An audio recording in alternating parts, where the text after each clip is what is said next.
down till then to get what he wants. Right. And if he loses in the quarters, he's going to have to get an even stronger finish to make up that ground. He's basically, the way it breaks down for Ben is that he's got 4 strong GP finishes, and then he's got 2 one-pointers. Yeah, and he needs to replace those. He needs to turn those 2 points into 8 total to get him to where he needs to go.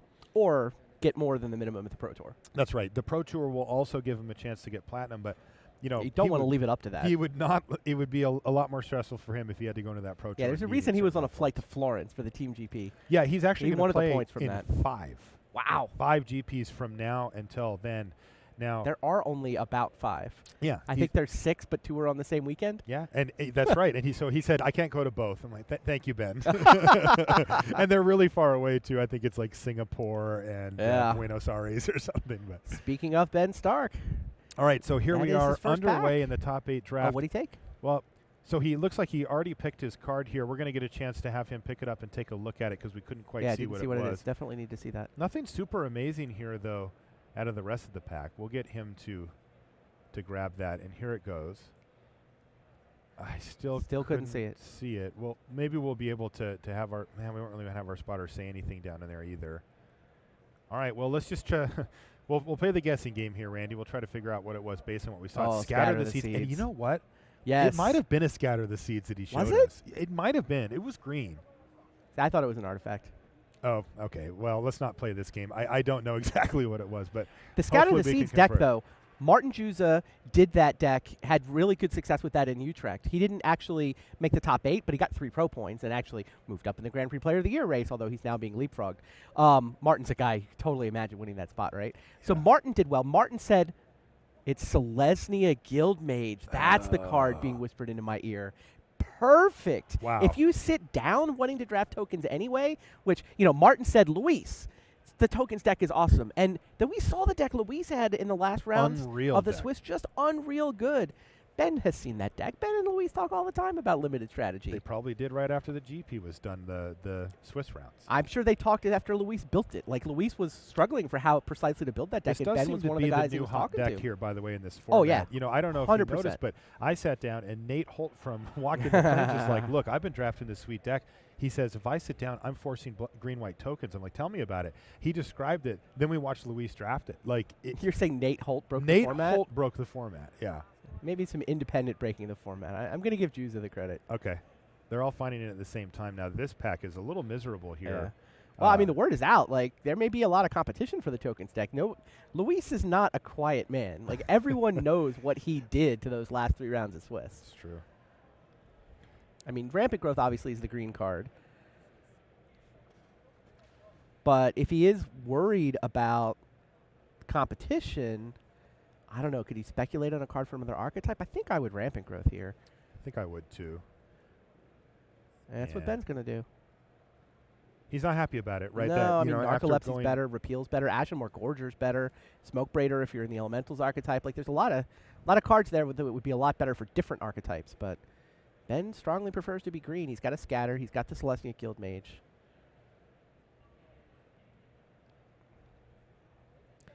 Now, the person feeding Ben Stark is Lucas Duco. It's David Jetha, 2 away on the right.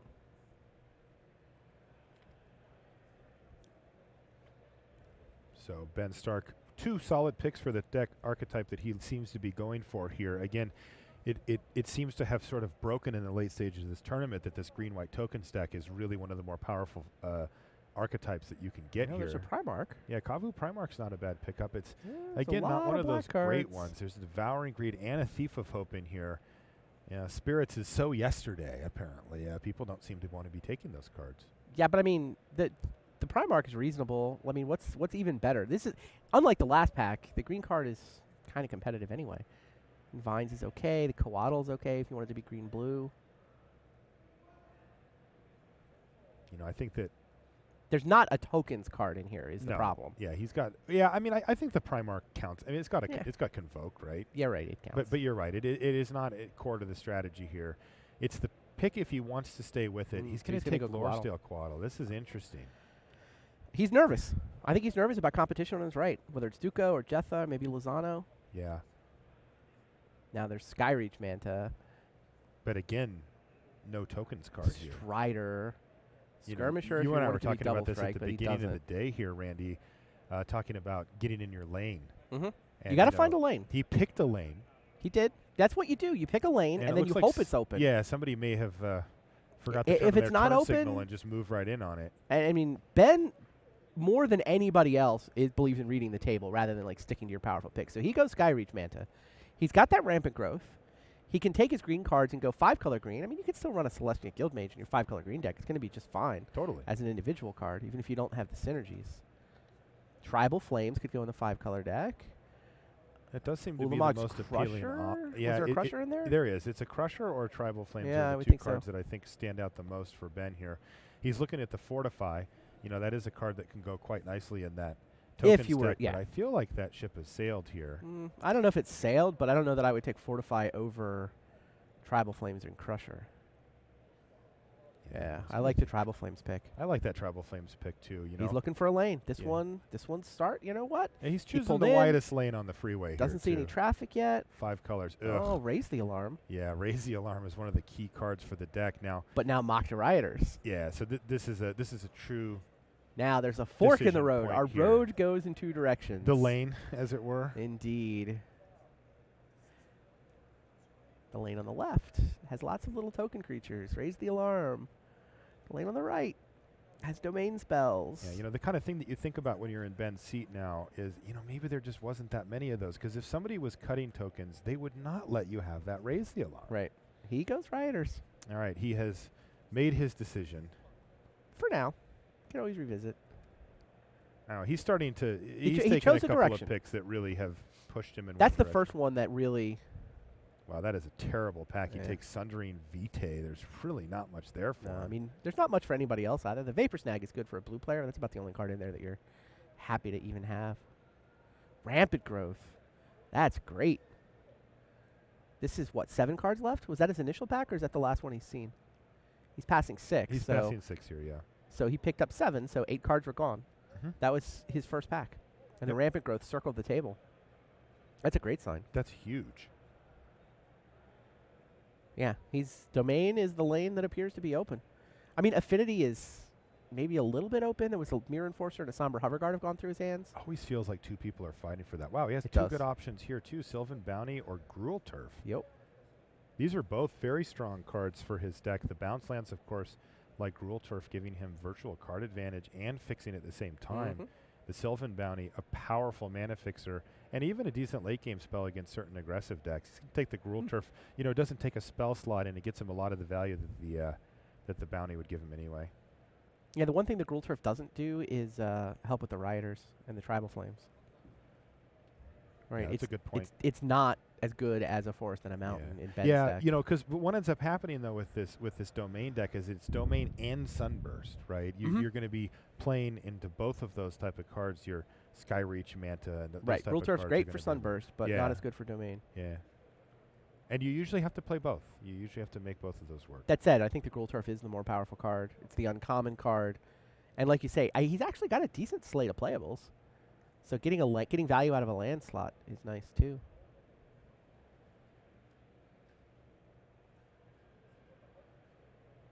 I like the way Ben's drafted so far. Another bounce Yeah. line. There's also a Crusher. In. Well, but I mean, I like Crusher would be taking the good if bounce he line. had Kozilek's Predators and Nest Invaders. He doesn't really have the quick ramp to get you up to a Crusher. Yeah, he doesn't I think currently I have would that. Boilerworks here. Yeah, I like Boilerworks here too. Ulamog's Crusher is a finisher that his deck might want, but I mean, Rampant Growth does count can as pick a those ramp up. spell. yeah. But yeah, no Predators to be seen. I think. The main thing is just that these 5-color, 4-color, 5-color decks end up being quite slow, Mhm. and they do need sort of the over-the-top power to go into the late game, and a Crusher can be one of those. Right. The thing is, you can usually pick up a Crusher Right. at some point, so it's not an urgent thing, and the bounce lands are uncommon. They don't come around that often, so you do need to get those. He's going to take the bounce land. And Vines of Vastwood was the next pick. And now there's nothing. You're not Yeah, going to play Commune with Nature. No. Not the worst card in Magic, but it's hard to Take find the a Waking home for Nightmare it. so somebody doesn't sideboard it in against you. That's what I would do there. Honestly, yeah, that's not too bad. I've seen that card is like that. You sideboard that in against the 5-color guy because he's gonna play all his ramp spells. He's gonna have like 2 giant bombs left in his hand. You say discard 2, can be annoying. Yeah, kill the graph creature. That makes sense.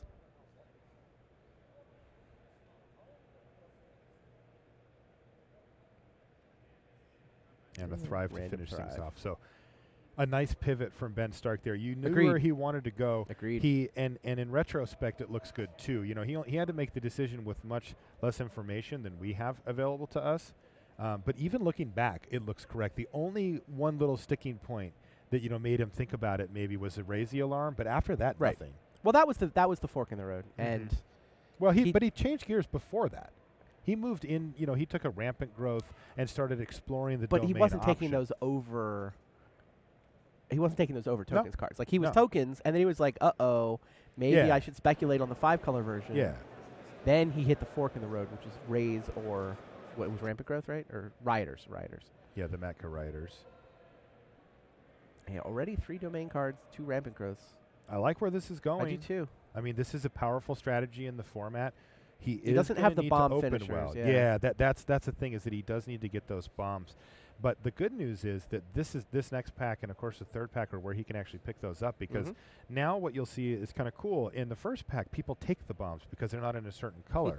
But when they're in the second pack and the third pack, sometimes you open an Elish Norn and you're looking at your whatever. I can't play this. Yeah, you can't play it. You have to pass it along, and it ends up in Ben Stark's hands, or somebody else that can actually cast it, and that's even more so in the third pack. So Ben's going to need to fill out his curve, make sure he keeps his mana fixing going, keep picking up removal when he can, and then look for those bombs. The fact that nobody else seems to know what those crushers means, he could get one of those anyway. Late. Okay. An Agony Warp is a nice maybe. start. Okay, well, there's a So Sky Reach. Oh, Sky Reach. Yeah, So so first pick Sky Reach? I don't know. Like, that's the question is, does Ben prioritize removal or finishers here? Agony Warp's sort of 2 off colors, though. Yeah, he's got is it Boiler Works for the blue, no black mana sources yet. Yeah, It's I gonna think be the Manta Sky is Reach. just so much better in his deck. Yeah, the thing is, he needs to get those picks out of the way here, too. Like, he does need finishers, and Sky Reach Manta is one of It's the just best great. payoffs It's really for being great. in his deck, yeah. The power level of that card is why you go 5-color. Right. It's so that you can play 5/5 Sky Reach Mantas.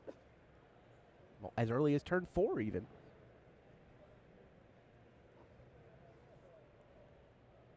So that was pack Yeah, I mean, two, pick the one. case for the Agony Warp would be that you think the Sky Reach Manta is going to table. Yes, and But that is it's risky, not worth but it's possible, risky. yeah. Totally agree. Oh, Well, this we've is got an interesting. There's Eldrazi. a Kozilek. Kozilek costs 10 mana, but does tend to do a good job of cleaning up the game if left unchecked, and also draws you 4 cards when you put it on the stack, and that'll often get you through that late Yeah. game. If you want an extreme late expensive, game, then though. Kozilek does the job. We saw Josh Utter-Layton use Kozilek to good effect There it and goes. sealed on day 1. And, I think Kozilek just pushes that boundary a little bit on playability for the 10 mana, Right. but it's There were no it's other- within it. There are no other good cards. So there's, role players, Sphere of the Suns. Sign of the Wilds would have been great if he was in the token strategy, but now that he's planning to play Rampant Growth instead of Raise the Alarms, he doesn't even want Sign of the Wilds. All right.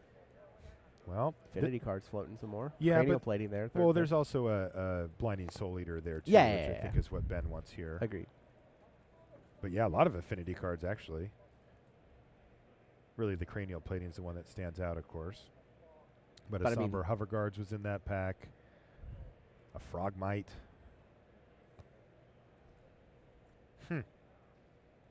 Okay. That's not a bad pickup for him, though. He's going to have access to white mana. Yeah. And it's effectively a removal spell.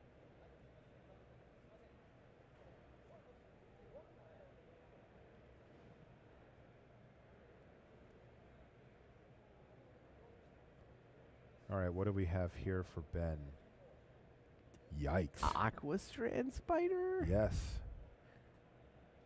Yeah. And the tokens cards are coming in. There's a Spectral Procession. To go with the Yuck. Scion he just passed. I think the Spectral Procession is the most powerful card. Yep.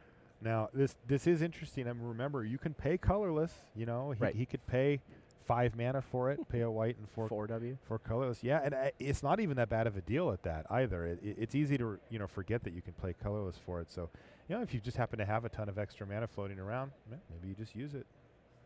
Sunlance. There's another Rioters. Wow, this pack has not been Chalice? great. Yeah, I actually like Chalice as the pick here, I think. Rootkin's What was the pretty last good. card? Oh, a Rootkin? Cyclops Rootkin. I mean, it's 4/4 for 4. Even if he doesn't have a strong graph theme, you know, a strong +1/+1 counter theme, just 4/4 for 4 is solid. But removal doesn't have much of that. Sunlance it is. Whoever is drafting the graph deck is very happy about this development. Yeah, you know, this cheap removal is really important for Ben Stark's deck here, too, right? The way he loses Agreed. is he gets ran over early. Ooh, another Tribal Flames? Yeah, I was pretty happy, you know, if I'm sitting in Ben's seat, just seeing the Sylvan Bounty there, but Tribal Flames, heck yeah. So he has 2 Rampant Growths, am I wrong? Correct. 2 Rampant Growths. No Land Cyclers yet. No Baubles. But 2 Rampant Growths. 2 Bounce Lands. What does he want, a couple more? 2 Yeah. more? Raise the alarm. He's He's going to gonna take go the Alloy Alloy Mirror. Yeah, you know, the Aether Snipe is tempting there. It's a really nice, you know, sort of, it's kind of a mid-game spell for this deck. Yeah, It he's can not often hurting for ramp it expensive out. cards, though. Yeah. What he wants Well, he to needs do, the fixing, yeah. he's the fixing. He needs to play turn 4 Skyreach Manta. Like, that'll do it, too. Totally. I mean, the Rioter less exciting. Tribal Flame's less exciting. But those Mantas are very, very good friends with the Alloy Mirror. Okay, there's another Kavu Primarch, a Scatter. And look, the Seeds. token stack is there. The Sigil Blessing, the Scatter. That's what that finger on the temple was. That's the brief what could have been. Yeah, he's over it. The guy who could cut him off, though, is getting hooked up. Somebody The on his person to right his cut right, him off of the yeah, the token stack. Yeah, you're right. And that guy, yeah, Ben's just going to take the Sigil Blessing. It's good enough. He even knows. Not only does he know, but I mean, he can play it, right? Yeah, I not- guess so. Some Gnarlid pack here for Ben. Conclave Phoenix for the tokens guy. I Yeah. don't know. In my head, it's Duco. That's who's next. I don't know if that's right, but somebody over there is playing tokens.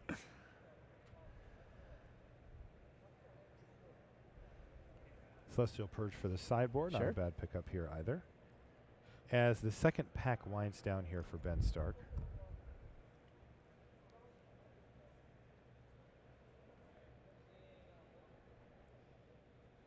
What do you think Pascal Maynard's drafting on his left?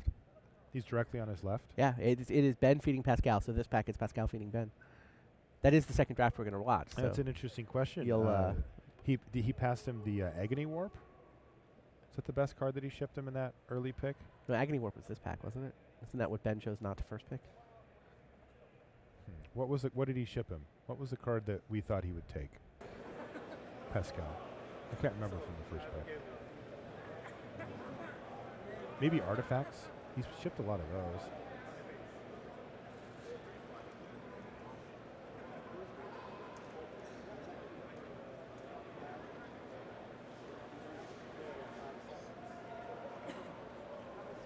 Didn't the cranial plating come this pack, though?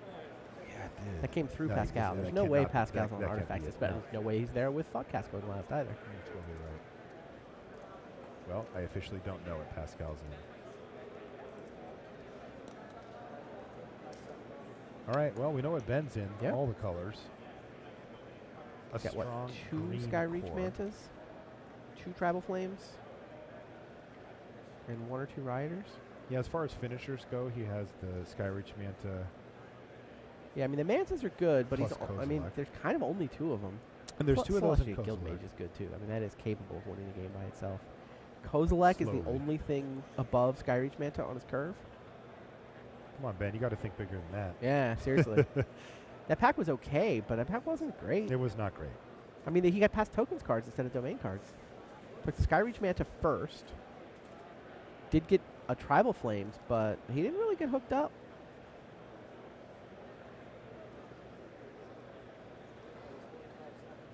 I mean, he took some solid cards, but nothing spectacular, not a ton of synergy.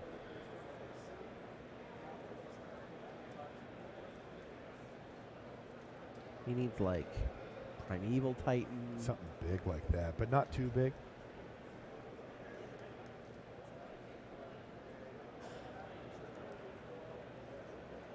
Probably settle for another Skyreach. You can take a look at our feature match here. Everybody all packed in Some there. Water Here Pod. we go. Nameless inversion. Inexorable Tide is the rare here. That's not going to be playable. Oh, he can't support Dimir Guildmage, can he? Blue-black? I mean, how many times do you need to activate it before you're happy? Just once, right? I don't know. It doesn't feel good. I mean, Nameless inversion is solid removal. Yeah, and we were talking about that before, that he does need those cheap removal spells. It's instant speed. Yeah. The Crusher also is going to catch his eye. Same thing with the Mortar Pod. Yeah, if he was tokens, I think that Mortar Pod would be an easy pick. It's not bad in his deck, but he can't really abuse it either. Right, he doesn't have all the random creatures to just keep equipping and shooting with. So, Nameless inversion. That's good. He's got a Sun Lance in his pile as well.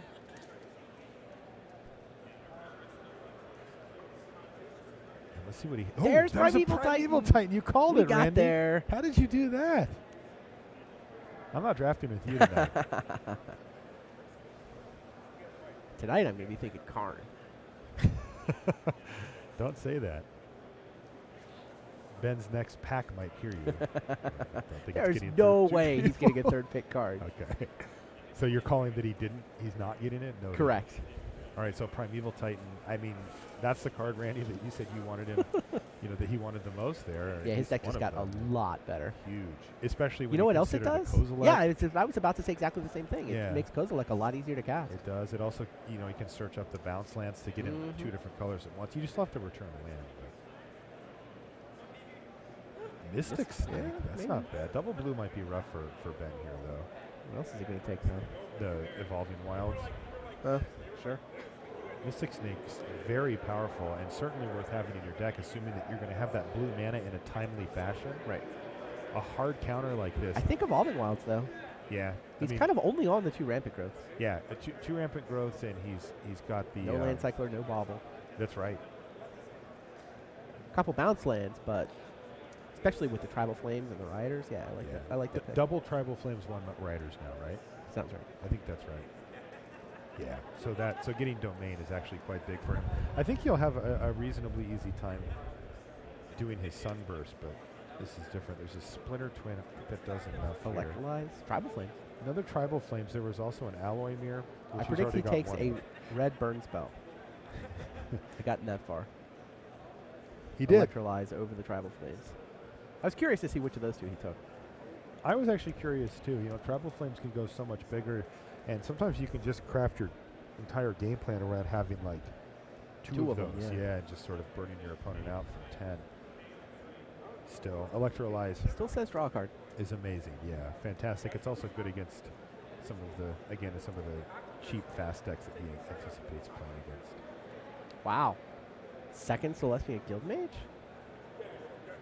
You still take it, right? I think so. I mean, you can cast it, you can activate it, you can activate both abilities. Yeah, it gives you a long-term game plan here. There's not a tokens player on his right, apparently. Or they opened something. They opened a Karn.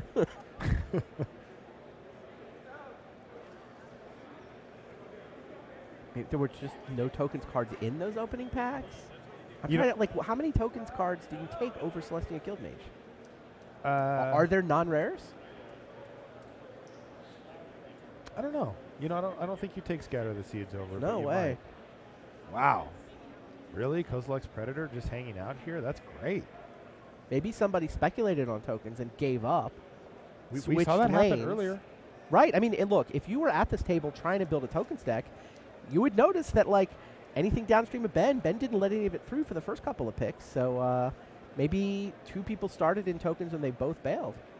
That's entirely possible. We've seen people change lanes quite a bit here in this format, and it can get kind of ugly, right? Yeah. You do a couple of lane changes, you move in somebody else's. Lane changes, of course, it's just slang we're using for which type of deck you're drafting. It's just these decks tend to reward heavy levels of commitment to the deck, where you're taking cards like that one in the front, Rusted Relic, for the Artifacts deck, and loading up on that. Glynhawk Idol, by the way. Now that I'm noticing here, Affinity looks really open. Which is funny, because normally that's one that I would assume that one player is playing Affinity at least at every table. Yeah. I mean, this that morning might not be the case. It felt like this morning that was the thing that everybody thought was the best. Hey, there's a Sylvan Bounty coming back. A nice pickup from. There's a Drooling Broody on as well. I don't think he does either. It's double black to cast. That's a little tricky. He does make enough tokens He now does. that he Dreadrone could. Dreadrone can be really good in his deck as well, but Oh, that's I, true. I think he's Dreadrone and Kozilek? yeah, Nikozalek, but I think he's thinking Sylvan Bounty because Makes of sense. the Matka Riders and the Tribal Fund. These are good late pickup. He even wheeled the Interesting. Ulamog's Crusher here too. So So with the Crusher, that's better than the Dragon Soul Knight, right? yeah, I think for sure. I think he just wants one more big hitter. He's now picked up a Predator. He's True. got the Primeval Titan. True, I true. think he's going to be able to cast that pretty easily. 2 Eldrazi. Wow, that ended up nice. I think his top end ended up quite Perfect. good. Yeah. That's with Sylvan Bounty's there too. Jeez, he's going to have all of his colors all the time. This deck looks good now. Good. I'm on good. It may be good plus. It could be good. I don't know. plus. I don't know if it's great. I wouldn't call it great. No, I But wouldn't do good that. plus. Pack 2 was very mediocre for him, and Pack 1 he spent a few picks, hemming and hawing before. Can you win a settling GP in. with this deck? Yes. Can he win a GP with this deck? Absolutely. Spider. If I had drafted this deck and I was in the top 8, I would definitely think I have a shot to win this. Yeah, I agree with you. That Primeval Titan was massive. That just changed everything. Mm-hmm. It unlocked these Eldrazi for him in some ways. And It's then a huge a Guild threat. Mage, and then a Predator. Yes.